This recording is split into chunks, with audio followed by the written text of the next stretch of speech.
yesterday, and after last week, I'm surprised you came back, because I had a sinus infection, and it was not pretty, was it? And you still have memories of that. And you know, you probably ate before you came, too. It was terrible. So today, what I'd like for you to do is I'd like for you to hear a guest speaker. Jerry Lucas is here. His son Jeff and daughter-in-law Teresa are members of the church. They attend this service. Let me just share a little bit about Jerry just a moment before he comes to share with us today.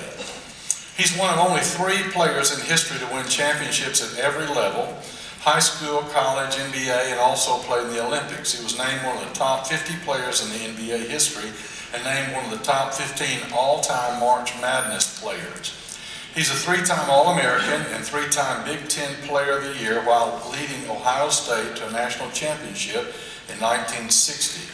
He was the only player to lead the nation in rebounding and field goal percentages 3 times, was the only player to have 30 points and 30 rebounds in an NCAA tournament game, as well as the only player to ever achieve those outstanding numbers against a UCLA team coached by the great John Wooden. He closed out his amazing collegiate career twice being named National Player of the Year as the leading rebounder of the Big Ten history, a 3-time first-time All-American, and what seemed to be foreshadowing of the future, he graduated Phi Beta Kappa from Ohio State. In 1999, Sports Illustrated named him as one of the 5 most outstanding college basketball players of the 20th century when he was named to their Team of the Ages.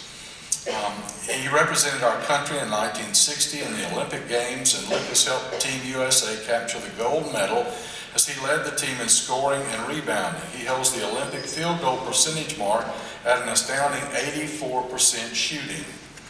He was named NBA Rookie of the Year in 1963-64 season with the Cincinnati Royals. During his career, he was a 7-time All-Pro and an NBA All-Star Game MVP, and is the only forward in the league history to pull down 40 rebounds in a game.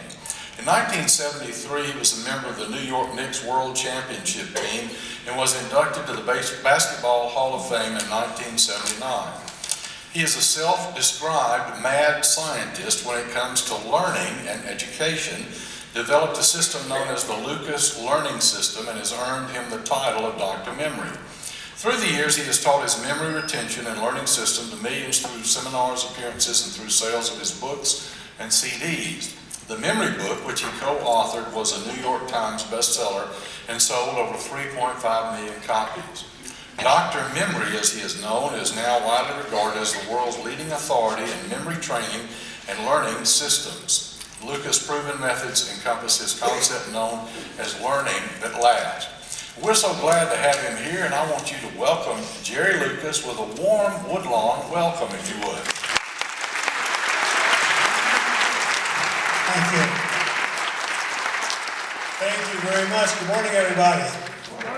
And every time I stand up to preach or teach and see a group of people in front of me, I think it's quite normal and natural for my mind to kind of filter back to the very first time I ever addressed an audience. I had then just graduated from Ohio State and was asked to do a great deal of speaking. And the first speech I ever gave was at a very small school in Ohio, an all-sports banquet, held in a gymnasium with folding tables and normal things you might expect to see at a function like that. The awards had been presented, my speech was finished, and the people were filtering out of the small gymnasium where we had met.